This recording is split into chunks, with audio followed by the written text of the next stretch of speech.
Hi Pisces, this is Jav. Welcome po sa ating channel. By the way, Pisces, this is your timeless reading. Gamitin ang reading na ito bilang gabay lamang. Kung naka-resonate kayo, comment down. Tandaan Pisces, ito ay general reading. Kunin nyo lang po kung ano ang naka-resonate sa'yo. This is for you, Pisces.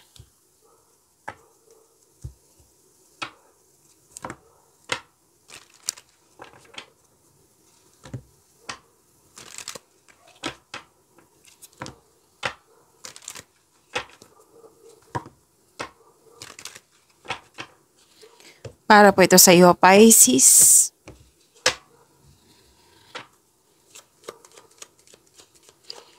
Maraming salamat po sa inyong patuloy na suporta, sa mga nag-donate, sa mga hindi nag-skip ng ads, maraming salamat po. Sa mga hindi pa nag-subscribe, subscribe na po kayo at click bell notification para malaman nyo na may bago tayong video. Para po sa mga gusto magpa-reading po, comment po kayo ng personal reading. Again, comment kayo ng personal reading and check my reply sa comment section.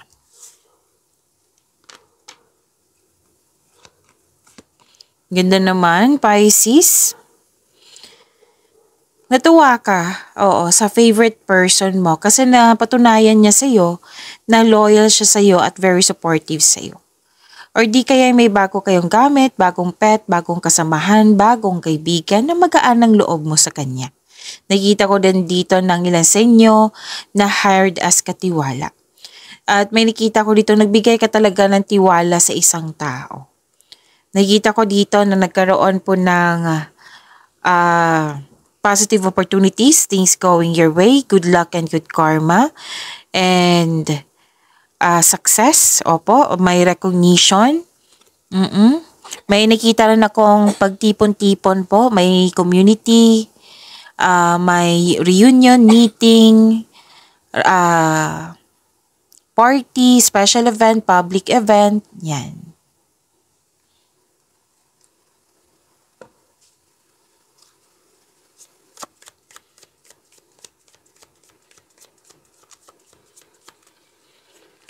Energy po ni Pisces.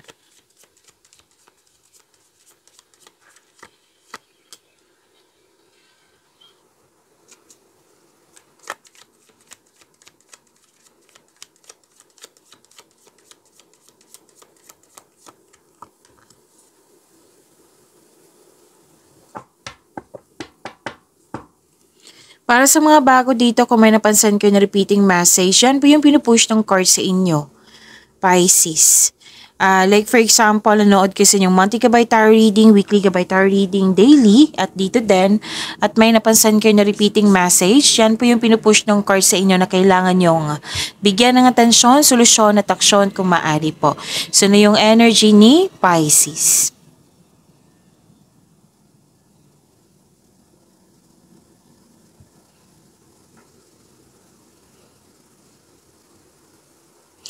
Nakikita ko dito, nagkaroon po ng power, authority, protection, kalma kayo, magaling kayo sa mga ginagawa nyo, magaling kayo na leader, maaari din na may leadership role na binigay sa inyo. Marami kayong napadaan na nahirap sa buhay bago naging successful. Kayo po ay mapagmahal, marunong sa buhay. Nakikita ko rin dito na masusunod yung gusto mo, desisyon, ideas, or plano.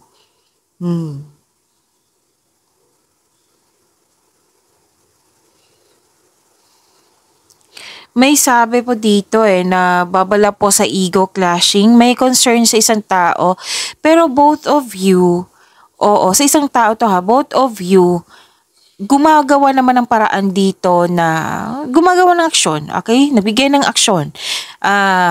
Na you're trying your best, kayong dalawa na magkaroon stability sa inyong connection. Pero yun nga, sabi ng yung card dito, babala sa ego clashing. Very supportive yung grupo ng tao sa iyo. Oo, tapos nakikita ko rin dito na malaki ang tiwala ng mga tao sa iyo. Grupo ng tao ha, malaki ang tiwala ng tao sa iyong strength and skills. Kaya very supportive sila sa'yo, which is lumabas dito kanina. Diba? Oo. May mga tao dyan na very supportive sa'yo, Pisces. And you are making tremendous progress, lalo na sa inyong career. Oo, may pag-level up dito eh. So, claim nyo po.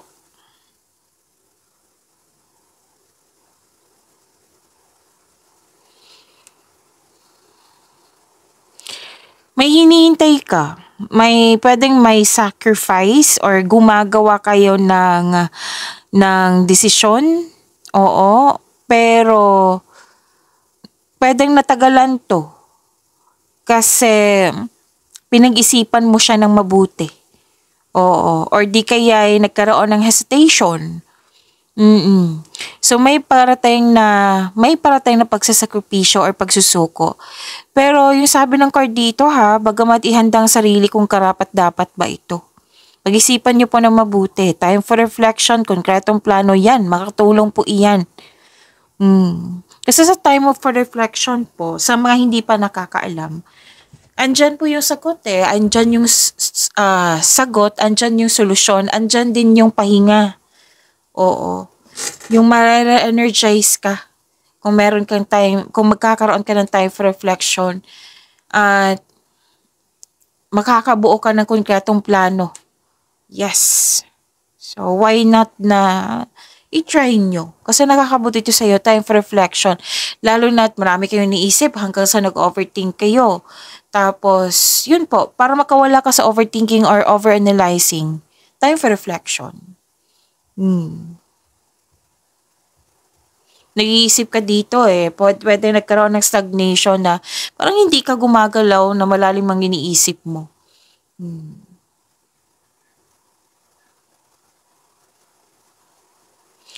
So, nag-aantay, pwede nagkaroon ng delay. Kasi nakita ko dito delay sa pagdating. Okay? May hinihintay ka. Pwede din delay kasi may tutol. Kasi may nakita ko ditong mahirap kausap. May delay din kasi nagkaroon ng hesitation, which is sinabi ko na kanina.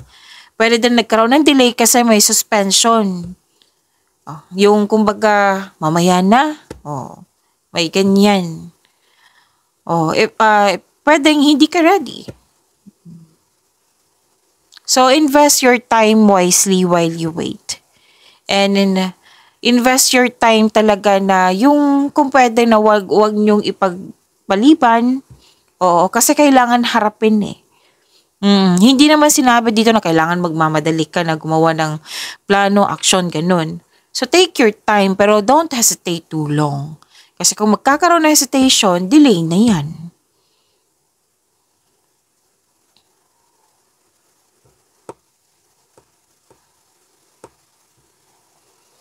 Ilan sa inyo, lalo na sa mga single, nag-decide kayo na mag-invest muna ng time for yourself only. Yung gusto mo i-priority mo yung what I meant is i-prior mo yung sarili mo. Oo. Tapos nakita ko nga dito na may iba na naligaw sa'yo, na friend zone mo, or di kaya kayo naliligawan mo sana na ginawa mo na lang kaibigan, ganun. Oo. Pero, I think you're not ready. Oo. So, naintindihan ko. Nakita ko naman dito na nagdesisyon ka talaga na unahin mo yung sarili mo. Which is good kasi alam mong may ayusin ka sa inyong sarili. Kasi kung magmahal ka ng iba, kailangan mas mahal mo yung sarili mo. 'Di ba? Kasi kung magkakaroon ka ng pagmamahal sa iyong sarili, yun, magiging handa ka na sa buhay ng pag-ibig. Magkakaroon, hindi ka mahihirapan sa yung like sa toxicity kasi alam mo mag-balance niyan. Yung kumbaga prepared ka talaga. Handa ka. Yan.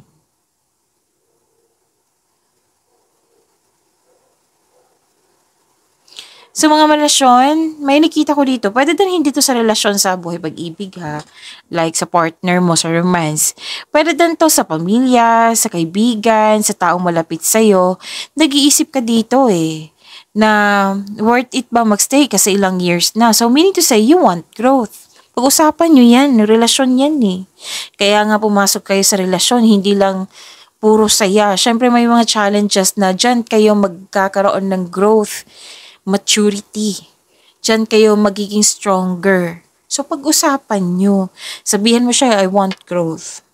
Kailangan natin ayusin to kasi parang walang na nangyari sa ating relasyon. Yan. Hindi naman yan pa sa mga pag-usapan. Kailangan yan kasama na yan. So before na kausapin mo siya, then yun, yung sabi ng card dito, time for reflection. Pag-isipan mo muna ng mabuti, kung ano yung i-discuss mo sa kanya para maintindihan niya. Okay? So improve your communication.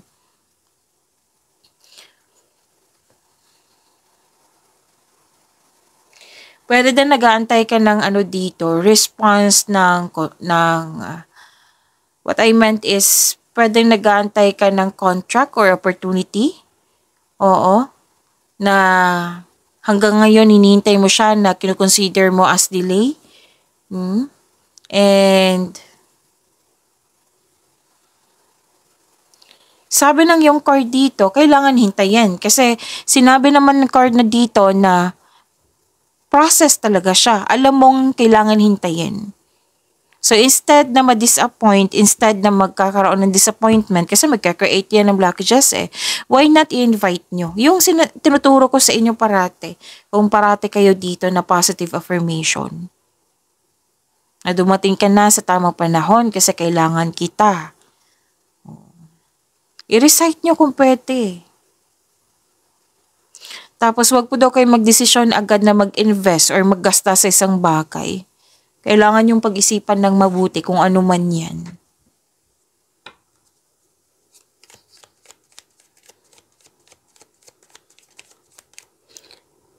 This is about your career and money, Pisces.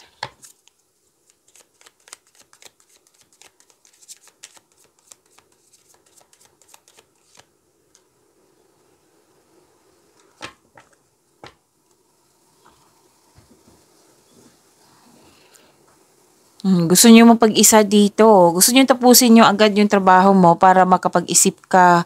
Yung makapagpahinga, it might be mag-vacation leave kayo.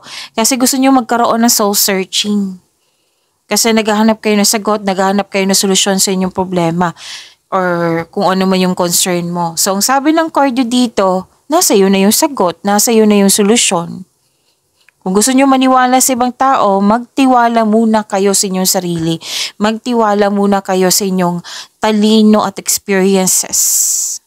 Sa inyong ideas.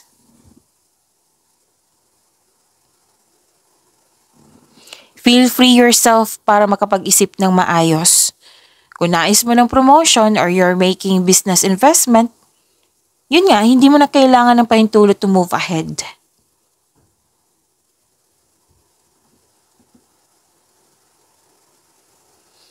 Mas gusto mo nga magtrabaho mag-isa rather than in collaboration. Pero you have a support You have support from the universe. Oo. May wisdom message dito You have divine inspiration. Sa soul searching na ito, Pisces, may realization.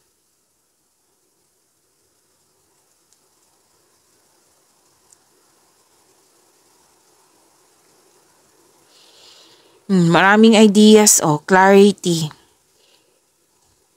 Nagkaroon ng determination, maraming ideas na agad mong binigyan ng aksyon para magkaroon ng maagang resulta. May magaganap na importanteng pag-uusap po or confrontation sa isang tao. Tapos makinig din kayo sa inyong intuition. Kasi ito yung magtuturo sa iyo sa susunod na hakbang patungo sa right path, patungo sa success.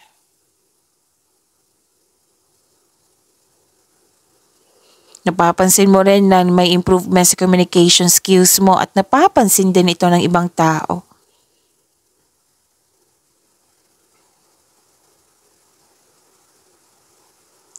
Nagkaroon ng bagong insights and clarity kung paano pa i-improve yung kaperahan mo, trabaho mo, proyekto mo.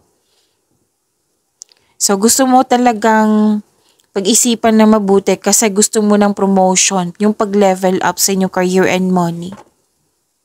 Nagkaroon ng determination po.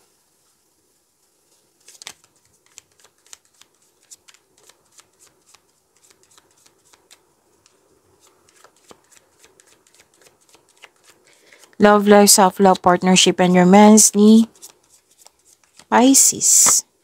May nagsabi sa akin kanina pa habang nagsha-shuffle, Cancer, Cancer, Cancer. Baka may nasabi akong Cancer ha. So this reading is for Pisces. Baka iniisip nyo si Cancer or kayo ang nag-iisip kay Cancer.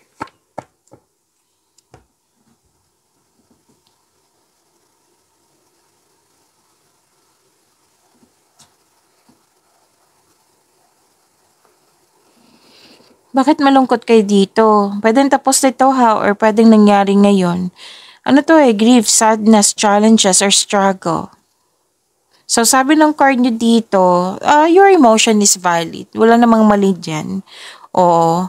Tapos, sabi ng card, i-acknowledge mo yung pakiramdam mo, disappointment, sadness, para may express ito na at ma-release ng tama.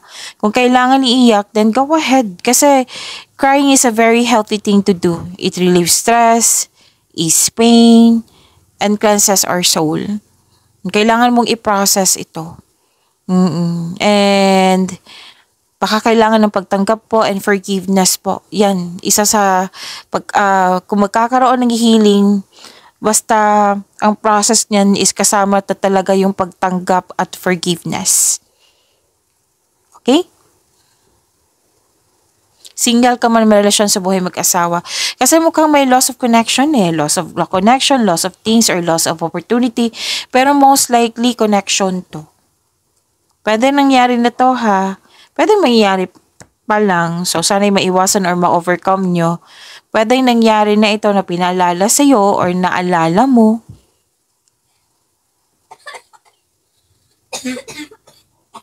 Don't worry after nito. Oo, Pisces. May parating na new direction sa inyong love and romance. Oo, may nakita naman ako ditong hope sign.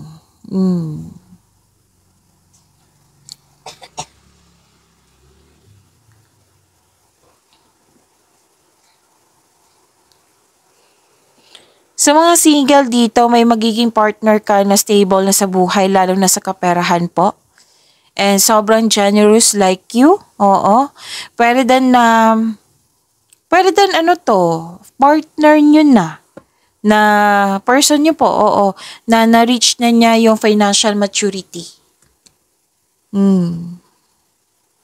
Sa mga single po, gusto nyo muna magbili ng lupa, properties, magtayo ng bahay bago bumuo ng pamilya. So, naging practical ka. Oo. And actually, date to marry na kayo kasi nagre-ready na kayo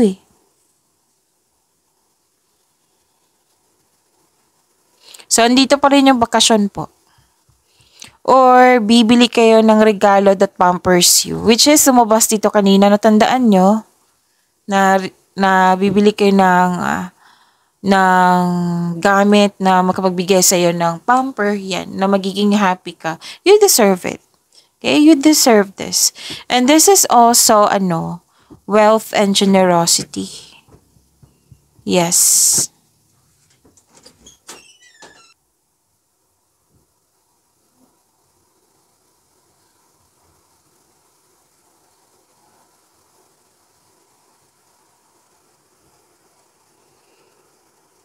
Sa mga single po, nagkaroon kayo ng time na pag-isipan ng mabuti kung yung ideal type nyo, kung ano yung ideal type nyo, stable, grounded, and trustworthy.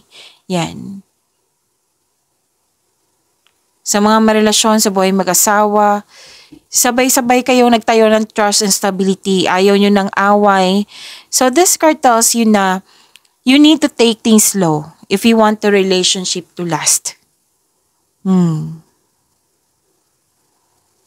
So this is long-term abundance and steady progress. Oo. Tapos may gumagawa kayo ng plano dito. Pwedeng project po ito. Kasi nakikita ko dito na nag-uusap yung couple na mag-iipon kayo kasi may project. Pagyamanin niyo po yung blessings na binigay sa inyo. Pisces, see you tomorrow. Maraming salamat po.